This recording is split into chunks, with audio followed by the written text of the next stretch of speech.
O apóstolo continua falando a respeito da repercussão que havia causado na sociedade a conversão dos Tessalonicenses. Então, ele agora vai falar sobre o que aconteceu interiormente com eles. Ele vai dar um sumário perfeito a respeito do que é realmente tornar-se cristão, o que é o cristão, como ele vive, o que ele crê, o que aconteceu com ele. Ele vai começar dizendo que os cristãos eles se converteram dos ídolos a Deus. Eles serviam os ídolos como todo ser humano serve, ídolos de prata, ouro, barro, madeira, ou ídolos da sua própria imaginação, ou a si mesmo, ou a alguém, ou alguma coisa. O homem está sempre colocando algo em primeiro lugar, em prioridade na sua vida que não é Deus. Isso tudo se chama ídolo. O cristão é aquele que deixa os ídolos e se volta para Deus. Isso que significa converter, dar as costas para algo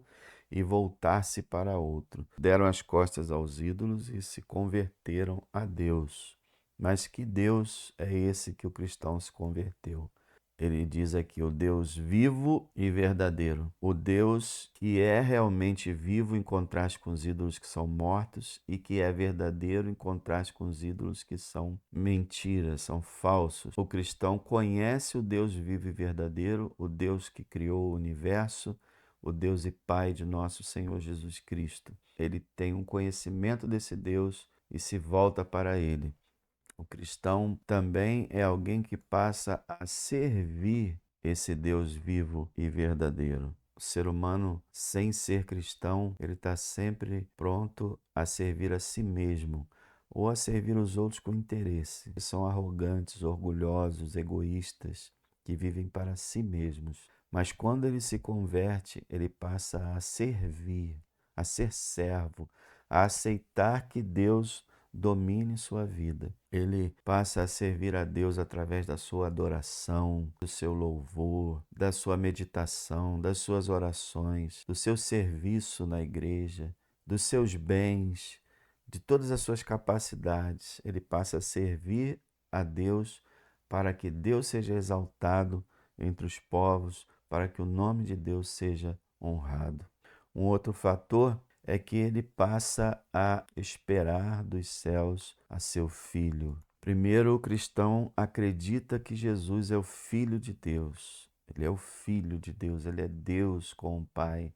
Ele tem a mesma natureza divina que o Pai e que o Espírito Santo.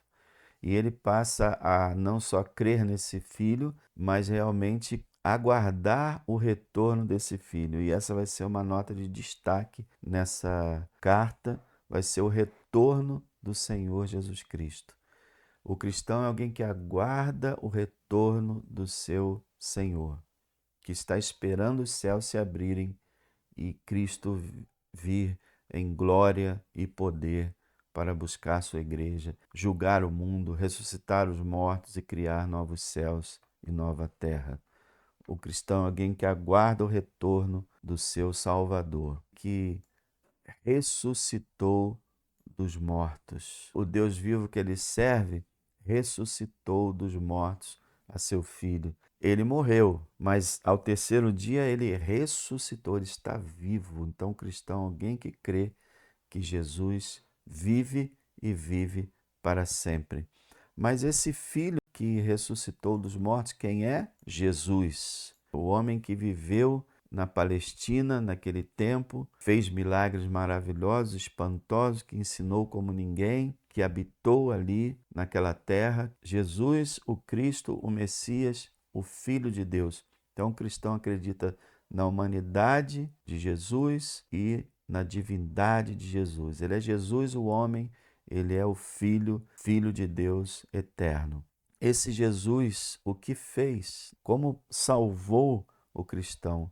E aí ele fala que Jesus nos livra. Como foi que Jesus nos livrou dos nossos pecados e da nossa condenação?